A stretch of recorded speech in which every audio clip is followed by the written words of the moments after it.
서로다고 쳐다보면서 인사는 나눌까요? 사랑하고 축복합니다. 만나서 행복합니다.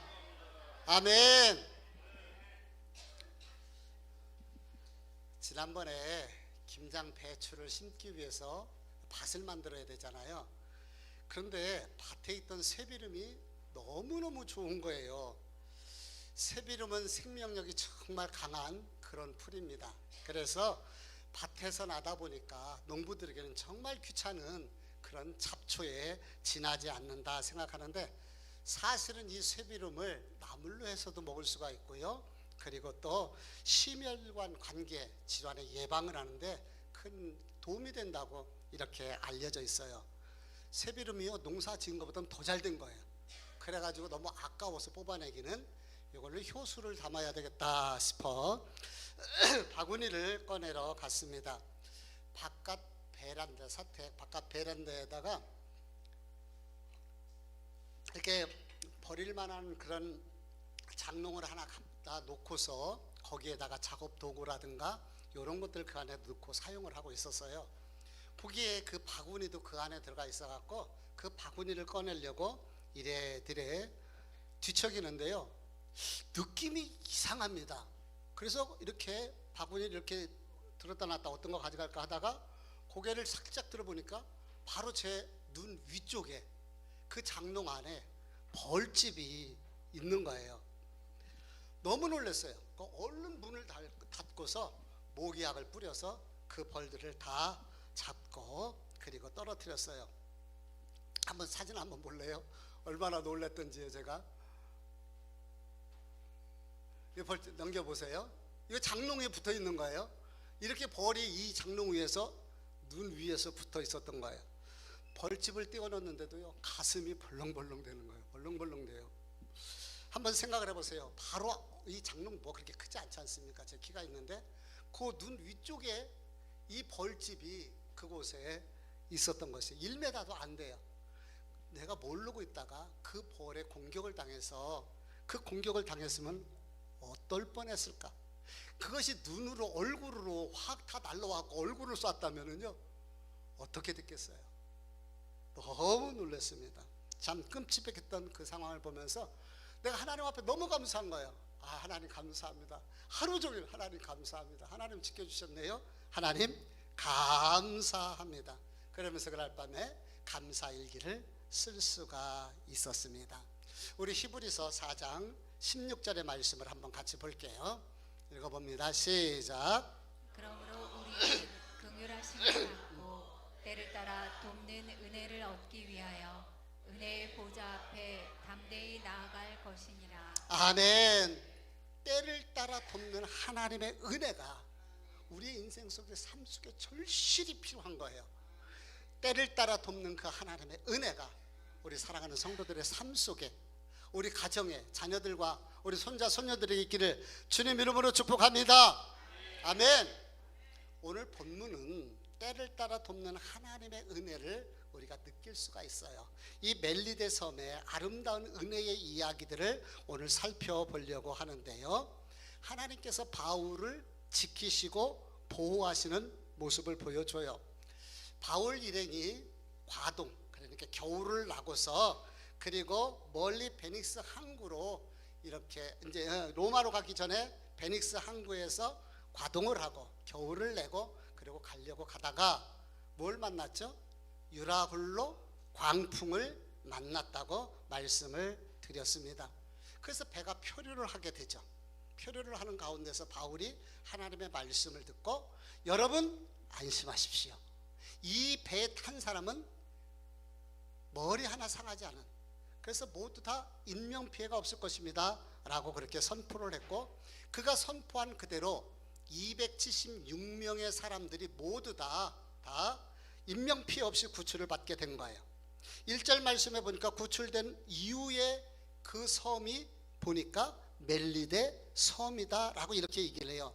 이 멜리데 섬은 지금 말타섬, 시실리아, 이탈리아 시실리아 섬 밑에 쪽에 있는 그 섬을 가리킨다고 하는데, 이 섬의 길이가 약 29km 정도, 이제 넓이가 폭이 약 15m 정도 되는 크지 않은 이런 섬이라고 이렇게 이야기를 해요. 우리 지도를 한번 보도록 하겠습니다. 지난번에 우리가 한번 살펴봤는데 베닉스는 그 위에 섬인데 항구인데 그 베닉스를 향해서 가려고 하다가 유라굴라 강풍을 만났는데 14일 동안 800km를 통해서 하나님께서 어디로 갖다 놓으셨어요? 로마의 코 밑에 풍랑 만났는데 그 풍랑이 화가 변하여 복이 되어져서 밀레도 섬에 도착하게 된 것입니다. 우리 시편 39편 14절 말씀을 같이 읽어볼게요. 시작. 내가 주께 감사함은 나를 지으심이 심히 기묘하심이다. 주께서 하시는 일이 기이함을 내 영혼이 아멘. 잘 아나이다. 하나님의 하시는 일이 어떻다고요? 기이한 거예요. 놀라운 거예요. 신묘한 거예요. 지금 성경에는 우리 기묘라는 그런 단어를 썼는데 이전 성경에는 신묘막측하다. 하나님의 일하심이 우리의 인생의 생각을 뛰어넘어 신묘막측하게 일하시는 하나님이신 것을 알게 되는 거죠. 그러므로 우리가 살다 보면 뜻하지 않는 유라굴로 광풍을 만나게 되고 어려운 일을 만날 수가 있어요. 안 만나면 좋은데 그럴 때 우리가 기억해야 될 것은 믿음의 눈으로 보고 믿음의 생각으로 받아들이다 보면은 그 안에 그 환난과 고난을 통해서 일하시는 하나님의 손길, 신묘막측한 그 놀라운 은혜를 체험할 수 있을 것이라 믿습니다. 죽을 고비를 넘기면서 폭풍우와 고난을 뚫고 드디어 멜리데 섬에 도착을 했는데요. 2절 말씀을 다 같이 읽어보도록 합니다. 시작. 비가 오고 날이 참해 원주민들이 우리에게 특별한 동정을 하여 불을 피워 우리를 다 영접하더라. 예, 여기서 특별한 동정이라는 단어가 나오는데 이것을 여러분들 마음속에 기억해 두시길 바랍니다. 특별한 동정. 지금 바다에서 구출된 사람들이 모두 몇 명이라고요? 276명이라고 그랬어요. 그러면 보통 일반적으로 서너 사람이나 소수의 몇 사람들이 이렇게 구출되면은 원주민들이 그럴 수 있잖아요. 그러면 관심을 기울이고 동정을 베풀어 줄 수가 있습니다. 그런데 276명이나 많은 사람이 구출을 받았어요. 그 중에 군인들의 숫자가 정확하게 얼마인지는 모르지만은 백부장이 인솔했기 때문에 100명 이상이 되는 이 군인들이 그 배에 타고 있다가 구출을 한 거예요. 근데요, 지금이나 옛날이나 군인들은 좀 위험할 소지가 있고요. 이 사람들이 무슨 짓을 할지 어떤 해코지를 할지 잘 알 수가 없습니다. 그러다 보니까 원주민들은요 두려울 수밖에 없었을 거예요. 그런데 오늘 성경에 보니까 뭐라고 얘기하냐면 특별한 동정을 베풀었다는 거예요. 물론 뒤에 불을 피웠다고 얘기하는데 어떤 특별한 동정을 했는지 모르지만은 그 비가 오고 날이 찼다고 그랬거든요. 10월 달인데 비가 오고 날이 찬 이때에 구출을 헤엄을 쳐서 왔고 널빤지를 붙들고 간신히 생쥐 마냥 그래서 그 바다를 통해서 올라왔고 얼마나 구출된 사람들이 오돌오돌 떨겠어요. 그런데 이 원주민들이 특별한 이렇게 동정을 베풀어 준 것입니다. 정말 아름다운 미담이 아닐 수가 없어요. 그런데 저는 이것이 하나님의 은혜라고 생각합니다. 뭐라고요? 하나님의 은혜. 왜 그러냐면요, 사람의 마음을 움직이는 것이 쉬운 일이 아닙니다. 하나님께서 사람의 마음을 열어주시고 움직여 주셔야지만이 이게 가능한 거예요. 저 사람들과 뭔 상관이 있어요, 나하고 섬주민들하고. 그런데 그렇게 특별한 동정을 베풀어 주었습니다. 자, 우리 7절을 읽으면서 머릿속에 딴 생각을 가시는 분들이 계셔요. 죄송합니다. 말씀에 집중을 해주시고요. 7절 말씀을 다 같이 한번 읽어봅니다. 시작. 이 섬에서 가장 높은 사람 보블리오라 하는 이가 그 근처에 토지가 있는지라 그가 우리를 영접하여 사흘이나 친절히 머물게 하더니. 예, 섬에서 가장 높은 사람의 이름이 나오죠. 누구예요? 보블리오라는 사람이에요. 이 사람이 행정관원인지 원주민 족장인지는 정확하게 잘 알 수가 없지만은 분명한 것은 섬에서 가장 높은 사람이라고 이렇게 알려주고 있습니다. 이 섬에서 가장 높은 보블리오가 바울의 일행을 초대해서 사흘이나 친절하게 머물 수 있도록 편의를 제공해 준 거예요. 다시 한번 상황을 생각해 보십시다. 무려 15여일 동안이나 바다에서 풍랑으로 시달렸어요. 그리고 바다에 난파돼서 빠졌고 헤엄을 치든가 널판지를 붙들고 바다 위로 간신히 나왔던 사람들입니다. 몸도 맘도 지칠 대로 지칠 수밖에 없었던 그러한 사람들인데, 그 중에서 바울 일행을 초청해 가지고요, 그렇게 친절과 배려, 섬겨주고 따뜻하게 쉼을 제공하고 평안을 제공해 주고 있는 거예요. 바울 일행이 부블리오에게 이렇게 따뜻하게 사랑과 친절, 은혜를 받도록 하신 것은 저는 배후에 하나님의 은혜였다고 이렇게 생각하는 거예요. 우리가 세상을 살아갈 때에 하나님의 은혜를 덧입고 살아야 됩니다. 아멘. 하나님의 은혜를 덧입어야 돼요. 그런데 또한 우리가 사람 속에서 살기 때문에 사람들의 은혜도 덧입어야 된다는 거예요. 다시 말하면 사람의 도움이 세상을 살아갈 때 중요한 것이죠. 우리가 느헤미야에 대해서 잘 알고 있는데, 느헤미야는 유대인 포로로 끌려왔던 그 후손이에요. 그런데 그분이 출세를 해가지고요, 바사 왕국의 술 맡은 관원장으로 있을 때였습니다. 그 당시에는 이 왕도요, 반역이 계속 일어나기 때문에 이 먹는 거 언제 독을 탈지 언제 어쩔지 모르니까 자기가 신이 많은 사람이 아니면 절대 음식 관리를 맡기질 않아요. 술 맡은 관원장이었다는 것은 그만큼 왕의 이 신뢰를 받고 있었던 그런 사람이라는 거예요. 어느 날 이 느헤미야가 소식을 하나 듣는데, 예루살렘 성이 불타 없어지고 폐허가 되고 문짝이 다 사라지고 라는 그런 그 안타까운 소식을 들어요. 그러니까 그 소리를 들은 이 느헤미야의 마음이 찢어지고 아픈 거예요. 우리 열주에 하나님을 믿었던 이 예루살렘 도성이 어찌 이럴 수가 있느냐, 가슴을 치면서 울면서 하나님 앞에 기도하면서 그가 이 예루살렘 성을 내가 재건해야 되겠다라는 거룩한 비전, 꿈을 그가 갖게 됩니다. 사회적으로, 경제적으로 뭐 아쉬울 게 없어요. 그리고 자기가 나설 이유도 없어요. 그런데 그는 그런 거룩한 비전을 그 가슴에 품고 기도하는 거예요.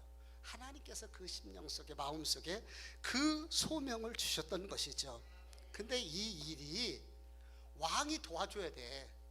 왕이 허락해 줘야지만이 가능한 일이지 내가 하고 싶다고 되는 것도 아니고, 동료 신하들이 공감해 줘야지만이 이 일이 가능한 거예요. 이때 느헤미야는 하나님 앞에 이렇게 기도합니다. 우리 느헤미야 1장 11절 말씀을 같이 크게 읽어볼게요. 시작.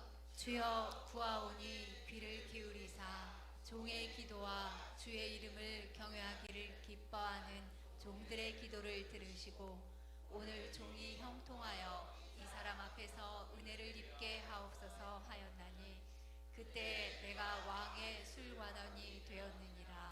한번 따라서 해볼까요? 이 사람 앞에서 은혜를 입게 하옵소서. 누구에게 은혜를 입게 해달라고?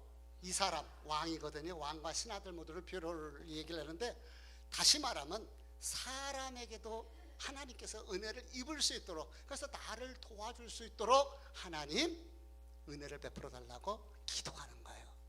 우리가 기도해야 할 기도 중에 하나예요.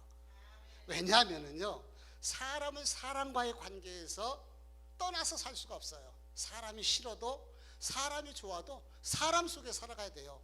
그래서 하나님의 은혜가 사람을 통해서 나타나야 되는 거예요. 그래서 하나님께서 사람을 통해서 은혜를 입도록 덧입혀 주시고 축복해 주셔야 되는 거죠. 우리가 쭉 바울에 대해서 사도행전을 강의하면서 말씀을 살펴봤는데, 보세요. 바울이 천부장에게, 베스도 총독에게, 백부장 율리오에게, 부블리오와 원주민들에게 은혜를 입잖아요. 특별한 동정을 받았잖아요. 따뜻한 친절과 사랑을 받잖아요. 하나님이 일하시는 거예요. 하나님이 역사에서. 그래서 저는 이 말씀을 보면서 우리 자녀들에게, 우리 손자 손녀들에게 인생 속에서 좋은 스승을 만나는 것도 복이고요, 좋은 사람들 많이 만나는 게 은혜입니다. 이 복이 사람 만남의 복이 있기를 주님 이름으로 축복합니다. 3절 읽어볼게요. 같이 읽어봅니다. 시작. 바울이 나무 한 묶음을 거두어 불에 넣으니 뜨거움으로 말미암아 독사가 나와 그 손을 물고 있는지라. 예, 바울이 이렇게 이제 올라왔을 때에 많이 추웠고 비까지 왔고 그러다 보니까 이제 원주민들이 불을 피워줬고, 그래서 그 불을 더 피우도록 바울도 돕기 위해서 이렇게 나무를 주워다가 갖다 놓는 그런 모습을 보게 되죠. 공동체 일에 조금이라도 힘이 됐으면 좋겠고 조금이라도 좀 도움이 됐으면 싶은 마음에 이렇게 바울이 나서는 거예요. 우리가 이런 사람을 꿀벌 같은 사람이라 참 그 공동체에 꼭 필요한 그러한 사람인 것을 보게 되는데, 이런 것을 보면 바울이 그냥 앉아있는 그런 스타일은 아닌 것 같고 함께 애쓰고 수고하는 그런 성품이었던 것 같습니다. 이 나무 한 묶음을 거두어서 불에 넣었어요. 근데 그 나무 단 속에 언제 독사가 들어갔는지 처음부터 있었는지 뭐 우리가 알 수는 없지만은 보니까 그 안에 독사가 들어가 있었는데 뜨거우니까 독사가 겨나와 가지고 바울의 손을 물고 늘어지는 거예요. 제가 황학산 운동을 위해서 다니는데 맨발로 다닙니다. 근데 가장 겁나는 것이 뭔지 알아요? 뱀 나올까 봐. 뱀이 가장 무섭더라고요. 지난번에 올라가는데 어떤 분이 저 밑에 독사가 나왔다고 조심하라고 그렇게 가르쳐 줘요. 근데 바울은 그 안에 독사가 있으리라고는 상상도 못했을 거예요. 그렇겠죠. 근데 그 뱀이 그 안에 있었던 것입니다. 이 독사는 헬라어 에키드나라는 단어를 쓰는데, 에키드나, 성경에서 독사라는 단어가 나올 때가 있어요. 언제였느냐면은 세례 요한이 예수님이 바리새인들과 그들을 향하여 이 독사의 자식들아 에키드나라는 단어를 쓸 때 이 독사라는 단어를 쓰게 됩니다. 우리나라에서는 가장 독이 많은 뱀이 뭔 뱀인지 아세요? 우리 노창한 집사님 7.4 맞아요. 7.4래요. 그 7.4는 그 뱀에 물리면 7걸음 가서 죽는데요. 그렇게 독이 세다고. 그것을 다른 말로 하면 까치살무사라고 이렇게 7.4. 또 뭐 7개 점이 있다 그래서 7점 하여튼 그렇게 이야기를 하더라고요. 근데 이 원주민들은 이 원주 그 섬에 있는 이 뱀이 얼마나 독이 강한지를 잘 알고 있었습니다. 우리 4절 말씀을 읽어볼게요. 같이 읽어봅니다. 4절 시작. 원주민들이 이 짐승이 그 손에 매달려 있음을 보고 서로 말하되 진실로 이 사람은 살인한 자로다. 바다에서는 구조를 받았으나 공의가 그를 살지 못하게 함이로다 하더니. 예, 원주민들은 이제 곧 죽겠네. 죽는 건 자명한 사람. 왜? 자명한 사실. 그 섬 주민들은 그 뱀의 독이 얼마나 강한지를 너무너무 잘 알고 있었던 거예요. 곧 죽을 줄 알았습니다. 왜 그들이 그런 생각을 하게 됐느냐? 여기에 보니까 4절에 보니까 그런 이야기가 있지요. 바다에서 구조를 받았으나 공의가 그를 살지 못하게 함이로다 라고 얘기를 해요. 공의. 그 공의는 헬라어 헤디케인데 그리스 로마 신화에 나오는 네메시스라는 신을 가리킨다는 거예요. 사람들이 이런 말을 했잖아요. 저 사람이 바다에서는 간신히 구출을 받았는지 모르지만은 뱀이 저를 죽게 했다. 여기서 공이라는 말이 네메시스라는 신인 거예요. 이게 무슨 사상이냐면은 그 시대 사람들이 가지고 있는 인과응보의 신앙 때문에 그래요. 인과응보라는 것이 뭐예요? 잘못하면은 잘못한 대가를 받게 된다는 것이죠. 착한 일, 선한 일을 하면 선한 대가를 받고 잘못하면 잘못한 대가, 죄를 지으면 죄에 대한 대가를 받는다는 거예요. 그러니까 그들이 생각을 했을 때 바울은 뭔가 사람 죽인 큰 죄를 져서 바다에서는 간신히 살아났는데 인과응보의 신이 뱀을 보내서 바울을 물어 죽이게 했다라고 생각을 하게 되는 것이죠. 우리나라도 이 사상이 많아요. 그래갖고 권선징악이라든가 또는 사필 규정이라든가 다 같은 의미라고 볼 수가 있어요. 세상의 모든 종교는 공통점이 하나 있어요. 그게 뭔지 아십니까? 인과 응보예요. 그래서 죄를 지면은 대가를 받는다는 거예요. 그래서 안 믿는 사람도 착한 일을 많이 하면 좋은 데 간다. 인과응보를 받은 거예요. 또 나쁜 짓을 하면 그렇게 지옥 같은 나쁜 곳에 간다라고 생각을 하게 됩니다. 그게 일반적인 가치관이에요. 그래서 이런 가치관이 아주 긍정적인 거. 그래서 사회가 그나마 더 나약해지지 않는 이유는 내가 이렇게 살면 안 되지. 또 내가 죄를 지면은 죄 대가 받지. 그러니까 양심상 더 못하는 이유도 있게 되는 것이죠. 근데 기독교에도 이 인과응보 사상이 있을까요? 없을까요? 있어요. 심는 대로 거두는 거예요. 하나님의 방식이에요. 그런데 우리가 일반 종교와 기독교와의 근본적인 차이가 하나 있어요. 그것이 뭔지 아십니까? 죄를 지으면 죄의 대가를 받는데 하나님께서는 우리에게 죄를 졌음에도 불구하고 그 죄를 용서받고 회복될 수 있는 십자가의 은혜를 우리에게 허락하셨고 예수 그리스도를 보내주신 거예요. 이게 얼마나 감사한 일이고요. 얼마나 행복한 일입니까? 그래서 저와 여러분에게는 하나님의 은혜로 인하여 구원의 은총이 임하게 된 거잖아요. 인과응보 그렇게 딱 결과하면은 다 죽어야 돼요. 다 지옥 가야 돼요. 5절 6절 말씀을 같이 읽어보도록 합니다. 같이 읽어볼게요. 시작. 바울이 그 짐승을 불에 떨어버리매 조금도 상함이 없더라. 그들은 그가 붙는지 혹은 갑자기 쓰러져 죽을 줄로 기다렸다가 오래 기다려도 그에게 아무 이상이 없음을 보고 돌이켜 생각하여 말하되 그를 신이라 하더라. 사람들이 놀란 거예요. 이제 언제 죽나. 그 사람들의 생각으로는 막 열이 오르고 발작을 하고 막 고통스럽더라. 픽 쓰러져서 죽어야 되는데 안 죽어 이 사람이. 그러면서 단순하게 독사를 갖다 불에다가 털어버리는 거예요.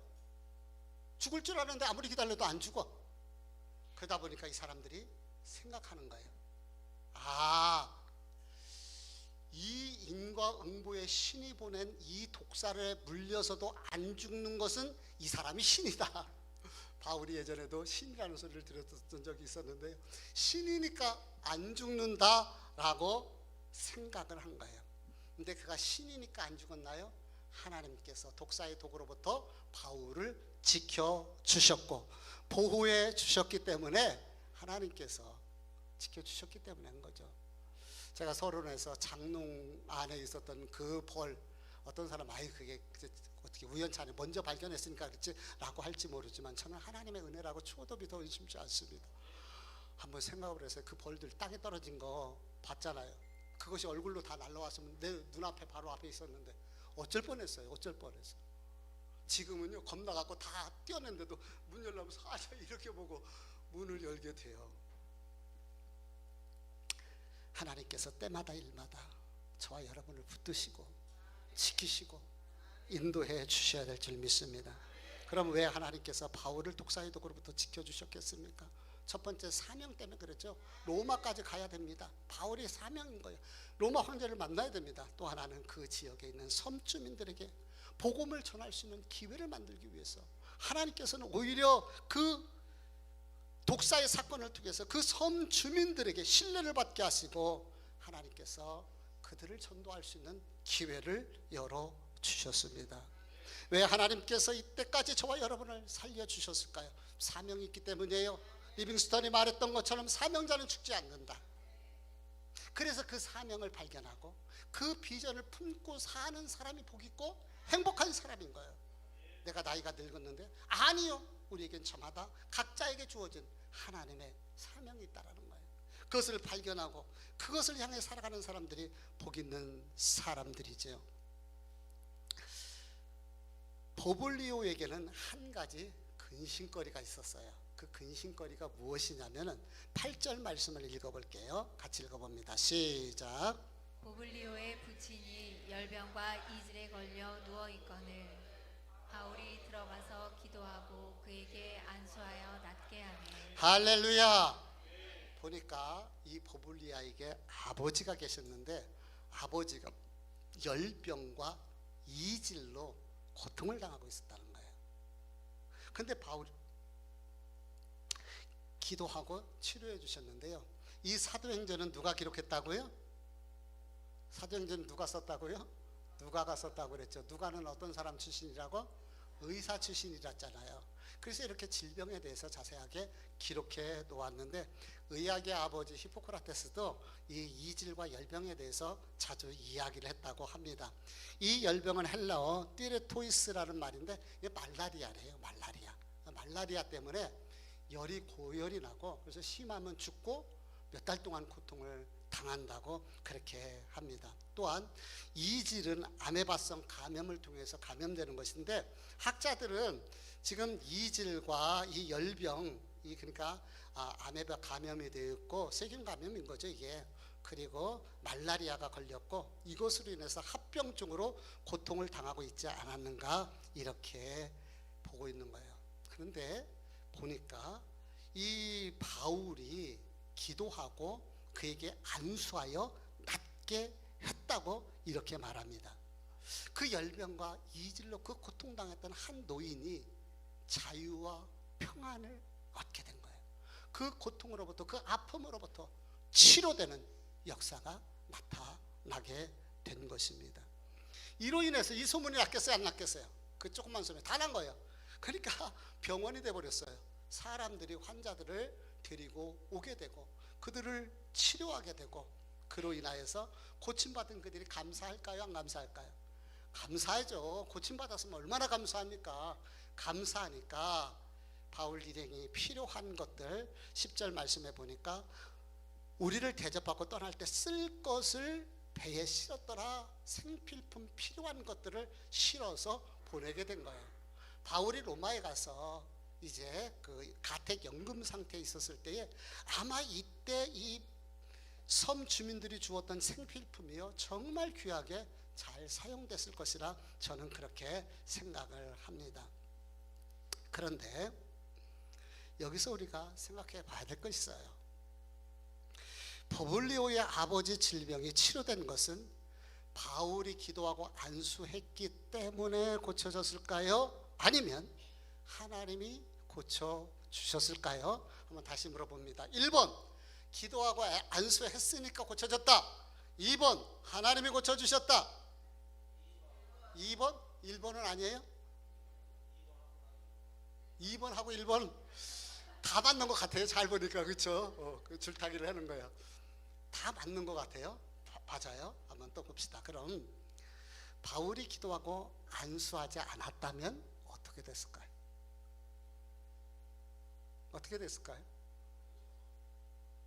저도 모르고 여러분들도 몰라요. 알 수가 없죠. 그렇죠? 그럼 또 한 번 더. 부블리오 아버지의 질병은 바울이 먼저 들어가서 기도했을까요? 아버지가 부탁을 했을까요? 네? 아들이 먼저 했을 것 같은 느낌은 들죠?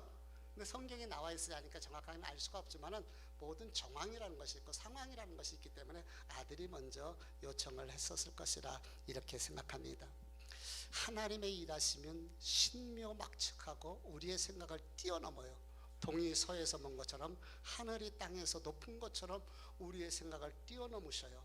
그분은 바울이 기도하지 않았어도 충분히 그분의 섭리와 계획이 있다면 그를 고쳐주셨을 것입니다.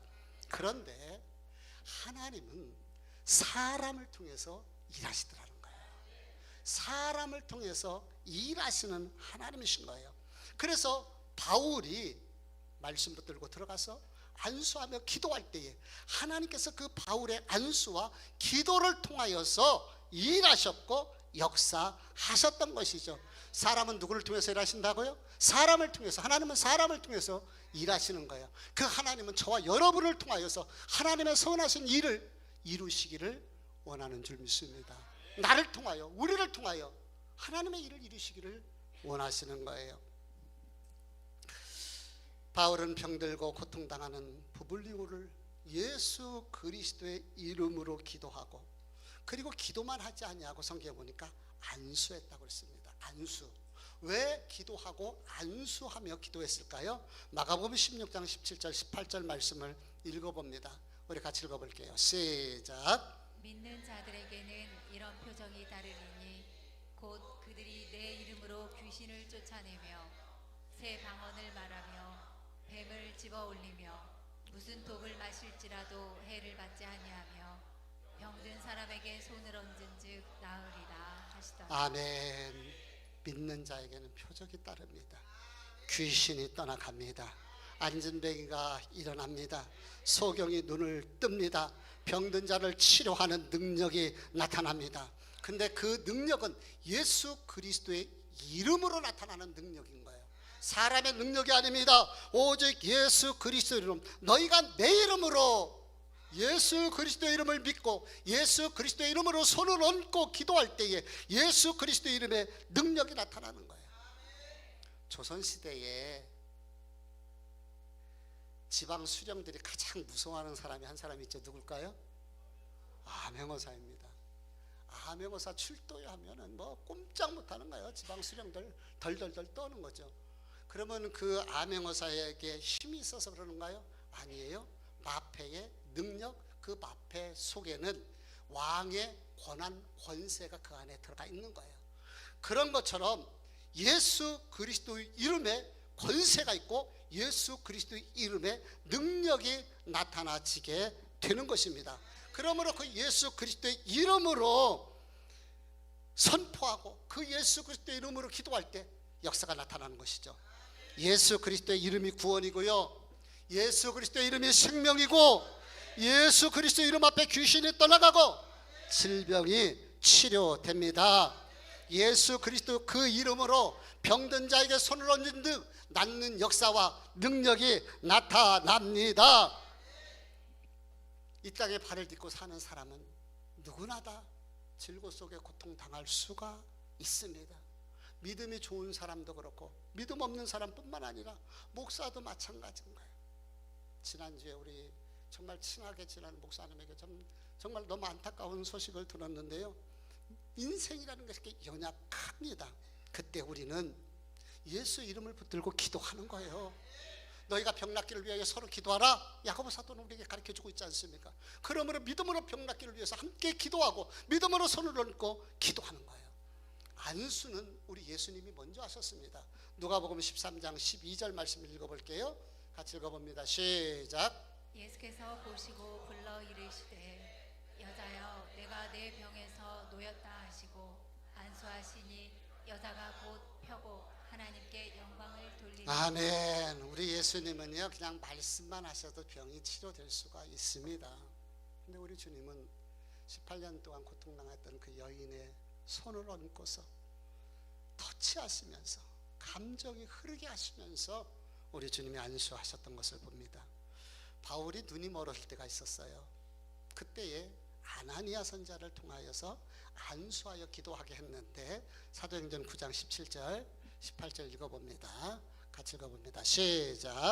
아나니아가 떠나 그 집에 들어가서 그에게 안수하여 이르되 형제 사울아 주 곧 내가 오는 길에서 나타나셨던 예수께서 나를 보내어 너로 다시 보게 하시고 성령으로 충만하게 하신다 하니 즉시 사울의 눈에서 비늘 같은 것이 벗어져 다시 보게 된지라. 아멘. 안수 기도를 통해서 바울의 눈이 감겼던 것이 벗겨졌는데 비늘 같은 것들이 벗어졌다고 했습니다. 바울은 경험을 하고 체험을 했잖아요. 그리고 오늘 보블리오 아버지에게 열병과 이질로 고통당하는 그에게 기도하며 안수하고 하나님의 은혜로 치료되는 이런 역사를 보게 되는 것이죠. 제가 금요일 때는 한 달에 한 2번 정도는 기도를 하는 것 같아요. 안수하면서 기도해요. 예수님께서 위임해 주신 권세가 있기 때문에 저는 말씀 붙들고 그분들을 축복하고 싶어서 안수하며 기도하는 것입니다. 그렇다고 아무나 우리 성도들이 서로 붙잡고 안수해야 되고 그러면 안 돼요. 왜냐하면 권위와 질서가 있기 때문에 문제가 될 수가 있기 때문에 그렇습니다. 그래서 담임 목사가 안수하고 기도할 때에 여러분들 믿음으로 하나님께서 함께 할 것을 받아들이시고 아멘으로 받을 수 있기를 축복합니다. 결론을 말씀드립니다. 이렇게 멜리데 섬을 잘 객관적으로 관찰을 해보면은 멜리데 섬은 구원의 섬이었고, 구원이 있었죠. 구원의 섬이었고, 특별한 동정과 따뜻한 배려, 섬김이 있었던 그런 섬이었고, 보블리오 아버지의 열병과 이 섬 사람들의 치유가 있었던 그런 은혜의 현장이 멜리데 섬이었던 것을 보게 되죠. 멜리데 섬은 구원이 있는 오아시스 같은 그러한 섬, 또 가정같이 따스한 그 섬김과 나눔이 있었던 곳, 그리고 병이 치료되는 병원 같은 그런 곳이었어요.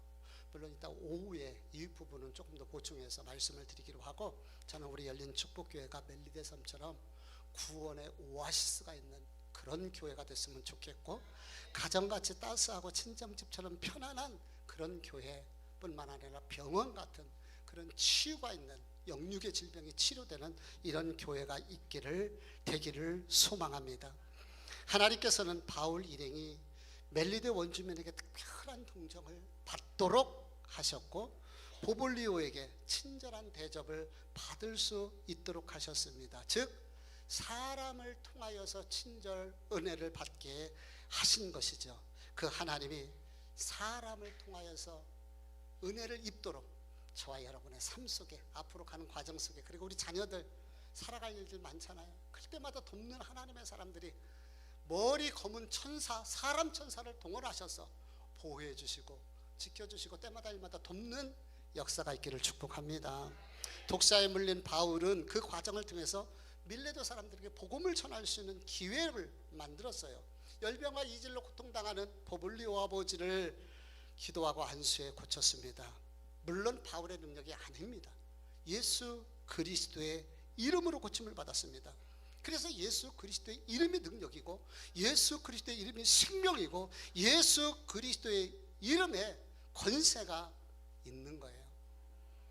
지난주에 이천에 목회자 선교협의회가 세미나를 하는데 저보고 와서 좀 격려사를 좀 해주시고, 그리고 축도를 해달라고 그렇게 부탁을 받고 갔어요. 그 교회에 들어갔어요. 근데 제 눈에 확 들어온 현수막에 내용이 있어서 가슴이 뜨거웠어요. 그래서 사진을 찍어 왔는데 한번 볼까요? 이 교회 앞에 있는, 세미나하는 교회 앞에 있는 그 현수막입니다. 뭐라고 써 있어요? 예, 예수에 미친 성도, 예수에 미친 교회. 아, 이 목사님 대단하시다. 정말 원색적인 얘기잖아요. 근데 이 이야기가 정답이다고 생각됩니다. 예수 그리스도, 사도 바울은 예수에 미친 그런 사람이었고, 예수 그리스도의 이름을 붙들고 병든 그 보블리오의 아버지를 치료해 주셨습니다. 예수 그리스도의 이름이 능력입니다. 예수 그리스도의 이름이 권세입니다. 저와 여러분이 예수로 충만한 예수의 사람, 예수에 미친 예수의 사람들 될 수 있기를 주님의 이름으로 축복하면서 한 걸음 더 나가서 멜리데 섬의 이 아름다웠던 은혜의 얘기가 우리 열린 축복교회의 이야기가 되도록, 저와 여러분이 그 주인공이 되면 어떨까요? 네, 어떨까요? 하면 우리는 좋습니다. 그렇게 화답합니다. 어떨까요? 아멘. 기도하겠습니다.